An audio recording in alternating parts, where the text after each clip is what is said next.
제가 어렸을 때에 가장 두려웠던 것, 겁이 많았던 것 중에 하나는 죽는 거예요. 참 많이 두려워했던 것 같아요. 왜 어려서부터 그런 생각을 많이 했는지 모르겠지만 문득문득 이런 생각을 해요. 밤에 잘 때에도 이러다가 나 죽으면 어떡하지? 내가 다시 눈을 못 뜬다면 어떻게 될까? 그러면 나는 이 세상에서 흔적도 없이 사라질 텐데 나라고 하는 사람이 완전히 사라진다라고 하는 것. 그게 굉장히 두려웠어요. 한동안 어렸을 때의 그 두려움들을 늘 가지고 죽는다는 것만큼 무서운 건 없는 것 같다라는 생각을 하고 사는데, 여러분, 이 죽음에 대한 공포를, 두려움을 이길 수 있는 은혜가 저에게 주어지는데 그게 뭐냐? 여러분, 부활입니다.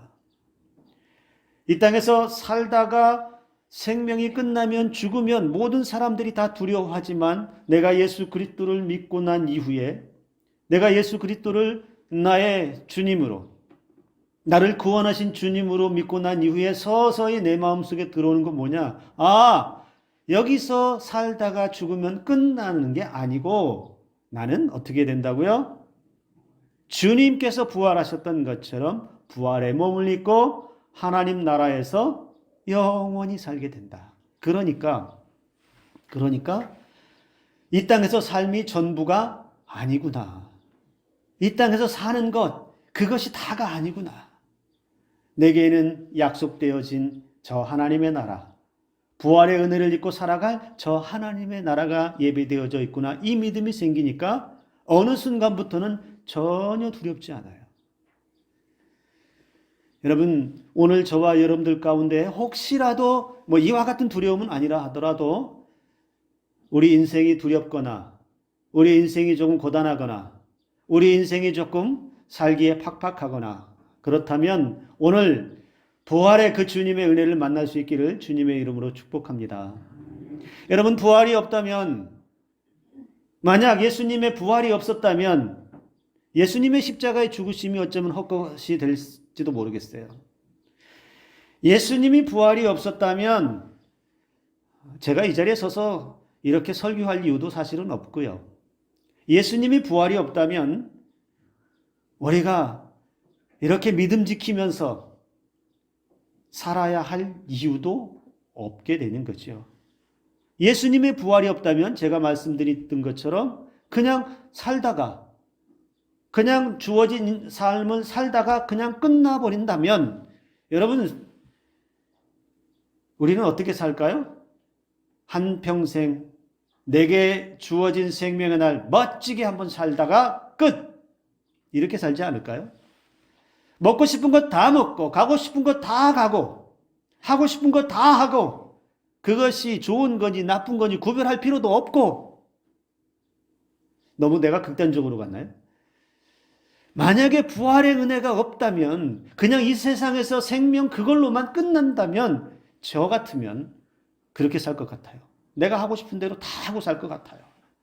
그런데 그렇게 살 수 없는 것은 부활의 은혜가 기다리고 있기 때문에, 그리고 나는 반드시 그 부활의 은혜를 얻을 것이기 때문에 그 믿음 따라서 이 땅에서 삶이 아닌 부활의 그날을 준비하며 사는 삶을 살아야 한다는 것이죠.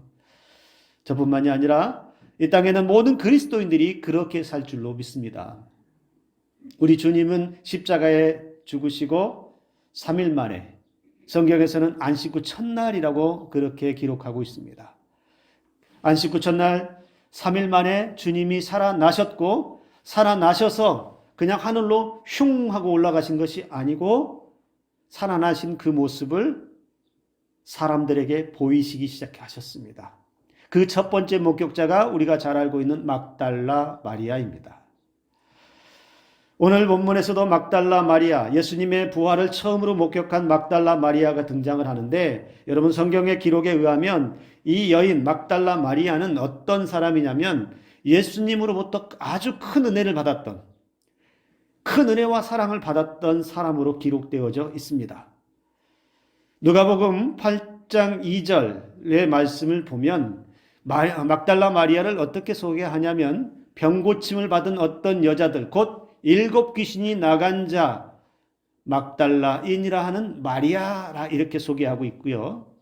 마가복음 16장 9절에서도 막달라 마리아를 어떻게 소개하냐면 예수께서 안식 후 첫날 이른 아침에 산안하신 후 전에 7 귀신을 쫓아내어 주신 막달라 마리아에게 먼저 보이셨다 이렇게 기록하고 있습니다. 똑같이 막달라 마리아는 어떤 사람이라고요? 전에 예수님 계실 때 살아계실 때 7 귀신 들렸다가 예수님으로부터 고침받은, 여러분 귀신 들렸다가 귀신을 쫓아내 주셔서 귀신에 휘둘려 살다가 그렇게 자신도 잃어버린 채 살다가 예수님을 통해서 새로운 삶, 그렇게 새로운 삶으로 살았던 사람, 그렇게 예수님으로부터 특별한 은혜와 큰 사랑을 받았던 그 여인 바로 막달라 마리아를 부활의 첫 증인으로 주님이 선택하셨다라는 것이죠. 여러분, 그런데 이 막달라 마리아가 부활의 주님을 만나기 전의 모습을 우리가 잠깐 먼저 보면 이 막달라 마리아는 안식 후 첫날 새벽에 주님이 장사되어진 그 무덤으로 갔습니다. 무덤으로 가는 동안에 그는 슬픔에 빠져 있었어요.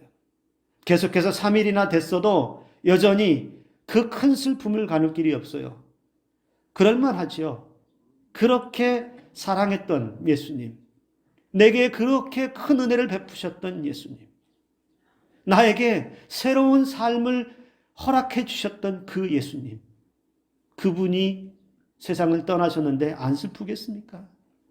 그렇게 예수님 그 신이라도 누워있던 그곳이라도 한 번 더 가서 보고자 하는 그 마음을 안고 슬픔을 안고서 그 무덤으로 갔는데, 여러분 놀라운 일은 그 무덤에 시신이 없다라는 거예요. 분명히 장사되었는데, 분명히 그 무덤에다가 장례를 치렀는데 막달라 마리아가 도착했을 때에는 그 시신이 보이지 않습니다.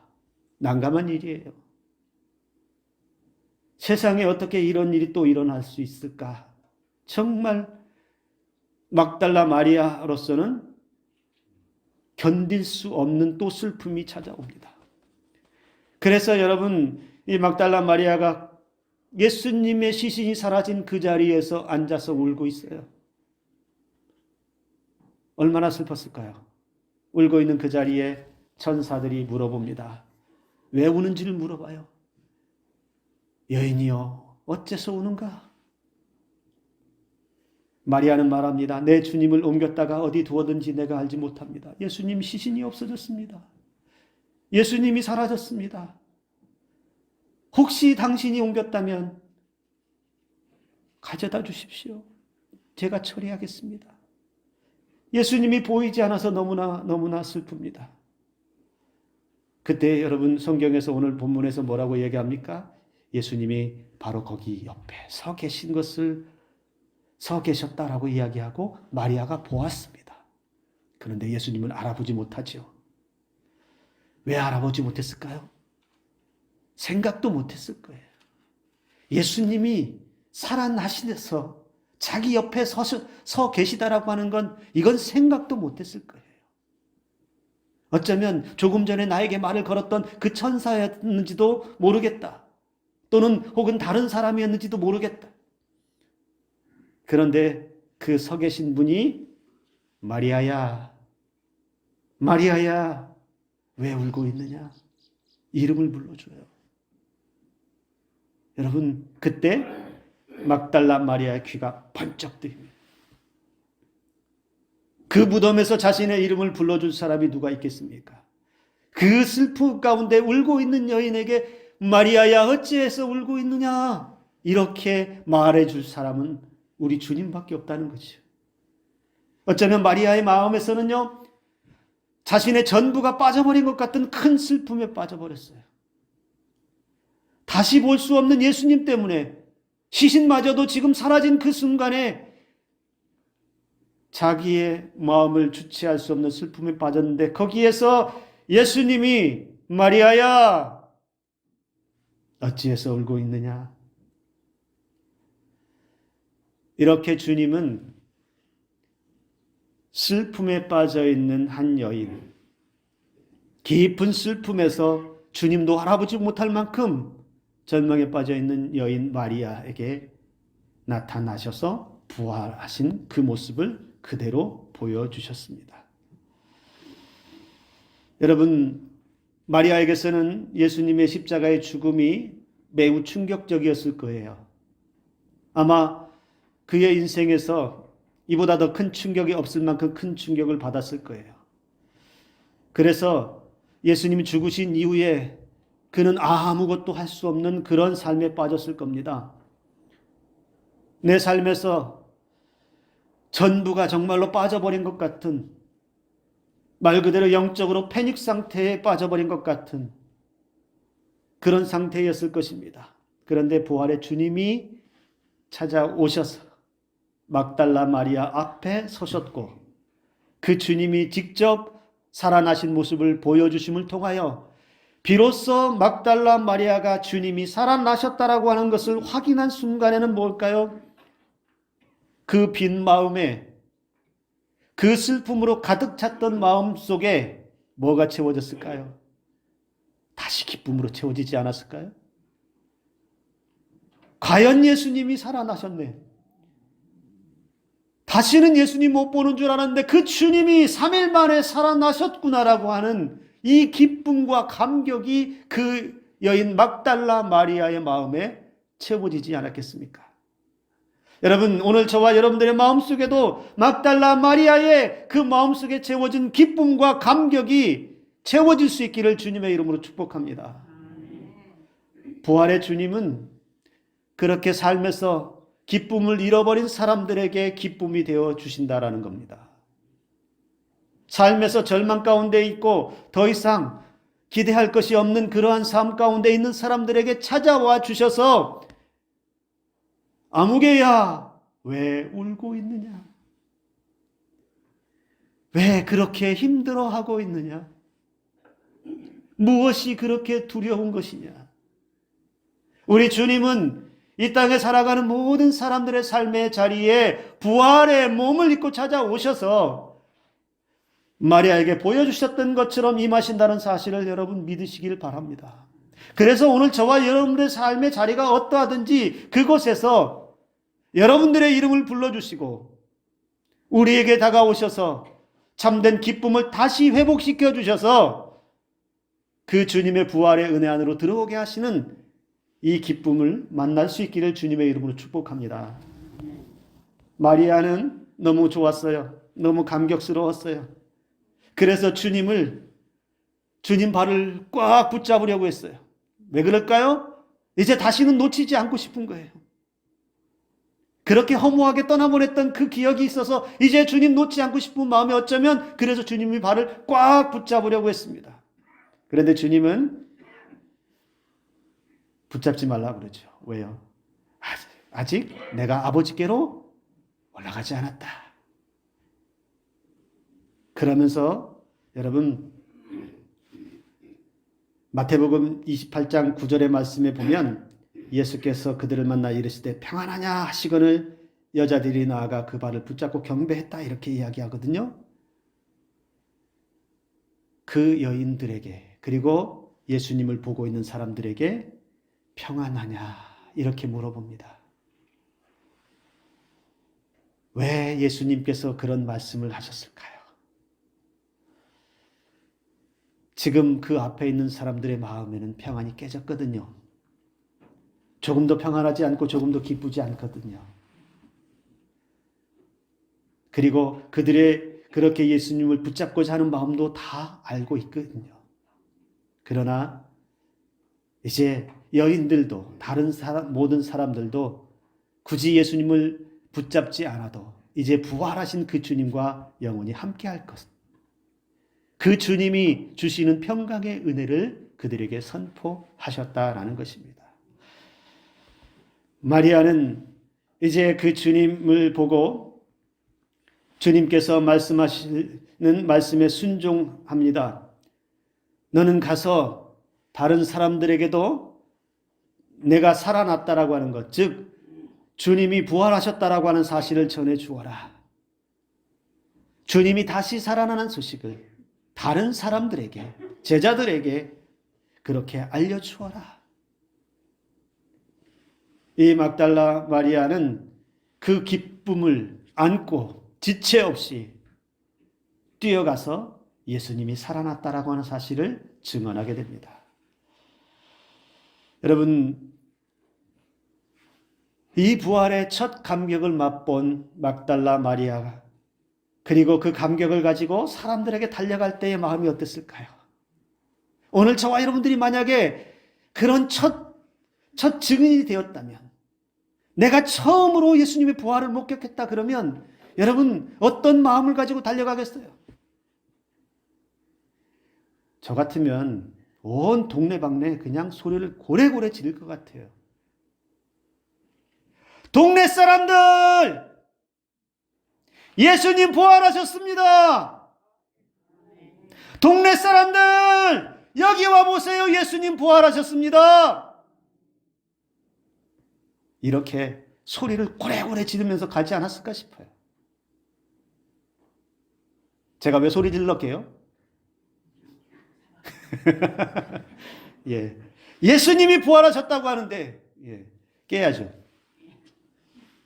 여러분, 막달라 마리아는 주님의 말씀에 순종하면서 그렇게 제자들에게도 가서 전하고 많은 사람들에게 예수님의 부활의 소식을 알렸다라는 것입니다. 그리고 나서 예수님께서 또 다른 곳으로 이동하십니다. 예수님께서 또 다른 곳으로 이동하시는데 어떤 장면이 나타나냐면, 여러분, 예수님이 십자가에 죽으실 때 제자들이 다 흩어졌잖아요. 다 흩어졌어요. 그리고 흩어진 정도가 아니라 죽으시고 난 이후에, 장사 지내고 난 이후에 이 제자들은 어떤 모습을 하고 있냐면 다 숨어 들어갔어요. 오늘 말씀에서도 보면 여러분, 제자들이 숨어 들어가서 어느 집에 들어가서 그곳에 있는 방문을 걸어 잠궈요. 걸어 잠그고 그 안에서 어쩌면 벌벌 떨고 있어요. 왜 떨고 있어요? 잡혀가서 나도 혹시 해를 당하지 않을까 두려웠어요. 두려워서 떨고 있어요. 그런데 여러분, 기가 막히는 일이 또 한 번 일어나요. 제자들이 어디에 있는지 예수님은 정확하게 아시고 그곳을 찾아가셨고, 아직 문이 잠겨서 열리지도 않았는데 제자들 앞에 서셨어요. 어쩌면 제자들이 그 모습을 보고 유령아니야? 이렇게 생각했을지도 몰라요. 왜냐하면 예전에 무리를 걸어오실 때도 유령이다 이렇게 생각했거든요. 그런데 갑자기 예수님이 자기 눈앞에 딱 나타나니까 얼마나 놀랐을까요? 예수님은 제자들 앞에, 그때 두려워 떨고 있는 제자들 앞에 나타나셔서 이렇게 말씀하십니다. 너희에게 평강이 있을지어다. 너희에게 평강이 있을지어다. 제자들이 이 말씀을 들으면 얼마나 감격할까요? 나는 지금 두려운데, 나는 지금 벌벌 떨고 있는데, 그래서 무서워서 문도 걸어 잠궜는데 주님이 나타나셔서, 주님이 내 앞에 보이시는데 그 주님이 말씀하시기를 인수야 평강이 있을지어다 이렇게 말씀하시면 여러분 얼마나 감격하겠습니까? 십자가에 처형해서 유대인들이 자신들도 잡아 죽이리란 두려움에 떨고 있고, 그것 때문에 아무것도 할 수 없는 이 제자들에게 주님이 나타나셔서 너희에게 평강이 있을지어다 이 말씀하실 때에 여러분, 그들 마음속에 있는 두려움이 완전히 사라지지 않았겠습니까? 더 이상 겁내지 않아도 되는, 더 이상 두려워 떨지 않아도 되는 진정한 평강을 이때 만났지 않았겠습니까? 예수님을 배신하고 그렇게 흩어졌던 제자들을 평강을 선포하시면서 우리 주님이 다시 품어주셨어요. 그 제자들에게 책임 묻지도 않고 책망하지 않고, 얘들아 너희에게 평강이 있을지어다. 안심해라. 괜찮다. 하늘의 평강이 임할지어다. 우리 주님이 그렇게 말씀하시면서 그 제자들 품어주셨다는 것이죠. 여러분, 오늘 저와 여러분들에게도 이 평강의 은혜가 있기를 주님의 이름으로 축복합니다. 한번 저를 따라서 해볼까요? 인수야, 평강이 있을지어다. 죄송해요. 자기 이름 모르는 사람만 저를 따라하시고 자기 이름 넣어서 다시 한번 하겠습니다. 저는 제 이름 하겠습니다. 인수야, 평강이 있을지어다. 여러분, 이 고백은 평소에 외칠 수 있기를 주님의 이름으로 축복합니다. 여러분의 삶의 자리에서 어떠한 삶의 자리에 있더라도 그곳에서 자기 자신을 향해서 내 마음에 평강이 있을지어다. 내 마음에 평강이 있을지어다. 특별히 삶이 고단할 때에 평강이 있을지어다. 특별히 두려울 때에 평강이 있을지어다. 일이 잘 안 될 때에 몸이 더 아프다면, 마음이 우울하다면 그곳에서 나에게 선포하는 은혜가 있기를 간절히 소망합니다. 그때에 주님께서 성령을 통해서 여러분을 평안하게 하시는 은총이 임할 줄로 믿습니다. 사람들이요, 많이 두려워합니다. 사람들이요, 의외로 평강이 깨진 사람들이 많습니다. 삶에서 일이 잘 안 되고, 자녀들이 잘 안 되고, 원하는 대로 삶이 이루어지지 않고, 몸도 아프고, 마음도 피곤하고, 세상이 팍팍해서 끊임없이 자신을 옥죄어오는 스트레스와 피곤함들 때문에 평안이 깨져서 살아가는 사람들이 의외로 많다라는 사실입니다. 오늘 그런 분들이 계시다면 오늘 부활의 몸을 입고 찾아오시는 주님의 이 말씀 평강이 있을지어다 하시는 음성이 들려지기를 주님의 이름으로 축복합니다. 우리 주님은 막달라 마리아에게 찾아가서 다시 기뻐하게 해주셨고 감격하게 해주셨고 제자들을 찾아가서 그 모든 두려움을 몰아내 주시고 다시 평강의 은혜를 부어주셨고 그 다음에 우리 주님은 막달라 마리아에게도 그리고 제자들에게도 당부하신 게 하나가 있어요. 가서 전해라. 다른 사람들에게도 이 부활의 소식을 말해 주어라. 여러분, 이 주님의 명령은 오늘 저와 여러분들에게 주시는 명령인 줄을 믿으시기 바랍니다. 저와 여러분은 예수 그리스도 안에서 부활의 은혜를 믿고 사니까 그 평강의 은혜를 그래도 받을 수 있으니까 염려 없다라고 말할지 모르지만 여전히 세상에서는 부활의 소식을 달갑게 생각하지 않고 믿으려 하지 않는 사람들이 있습니다. 부활의 기쁨이 뭔지 모르는 사람들이 훨씬 더 많습니다. 신앙이 있어도 부활의 은혜를 실감하지 못하는 사람들도 많이 있습니다. 여러분, 오늘 저와 여러분들의 삶의 자리에서 그러한 사람들에게 찾아가서 예수님 부활하셨다.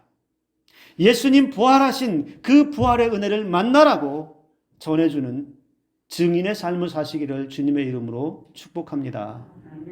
사람들이 듣든지 아니 듣든지 우리의 입술에서는 예수님의 부활하심의 은혜가 증거되어져야 합니다. 막달라 마리아가 그렇게 뛰어가면서 예수님 부활하셨습니다. 예수님 부활하셨습니다. 말을 했던 것처럼 제자들이 다 실패했다고 했던 제자들이 부활의 주님을 만난 이후에 위대한 사도가 되어서 부활의 주님을 증거하러 다녔던 것처럼 핍박하고 박해하고 지독했던 사도 바울도 부활의 주님을 만난 이후에 위대한 사도가 되었던 것처럼 오늘 저와 여러분들의 삶에서도 그 부활의 주님을 증거하며 살아갈 수 있고 부활의 주님을 증거할 때에 또 저와 여러분들의 삶 가운데 함께 하시는 은혜가 있기를 주님의 이름으로 축복합니다. 여러분, 오늘 우리는 기억해야 합니다. 막달라 마리아가 부활하신 주님이 서 계실 때 마리아야 불렀을 때에 그때 부활의 주님을 받아들이지 못했다면, 그때 주님을 알아보지 못하고 깨닫지 못했다면 그 여인은 그냥 빈 무덤 보고 울 수밖에 없습니다. 주님을 발견하지 못하면, 부활의 주님을 깨닫지 못했다면 마리아는 그냥 빈 무덤에서 절망 가운데 눈물을 흘릴 수밖에 없는 인생으로 떨어질 수밖에 없습니다. 그러나 그 슬픔과 그 절망에서 주님을 보았다는 것이죠. 여러분, 우리의 삶에서도, 오늘 내 삶에서도 빈 무덤 같은 곳에서 부활의 주님을 만나야 합니다. 내 인생의 끝자락 같은 곳에서 부활의 주님을 만나야 합니다. 여전히 내 삶의 절망과 슬픔만 바라보며 부활의 주님을 만나지 못하면 내 삶은 계속해서 절망과 슬픔만 남아있을 뿐입니다. 우리의 인생이 실패하지 않기 위해서, 우리의 인생이 소망 없이 살아가지 않기 위해서 지금 이 순간에도, 그리고 앞으로의 우리가 살아가는 모든 인생의 날들 동안에서 매일매일 부활의 주님을 만나는, 그리고 그 부활의 주님을 바라보는 은혜가 있기를 주님의 이름으로 축복합니다. 우리 주님은 바로 빈 무덤 같은 인생들을 다시 회복시키셔서 우리의 삶을 힘있게 하시고, 저와 여러분들의 삶을 절망이 아닌 부활의 산소망의 삶으로 인도해 주실 줄로 믿습니다. 오늘 이 기쁨을 안고서 우리 가정으로 돌아가시고, 그리고 만나는 사람들에게 예수님의 부활의 소식을 마음껏 전하며 주님의 기쁨을 나누시는 저와 여러분들의 삶이 되기를 주님의 이름으로 축복합니다. 그 주님이 오늘 저와 여러분들을 기쁘게 하실 것이고, 그 주님이 오늘 저와 여러분들에게, 그리고 부활의 소식을 듣는 누군가에게 이렇게 말씀하실 것입니다. 너희에게 평강이 있을지어다. 기도하겠습니다.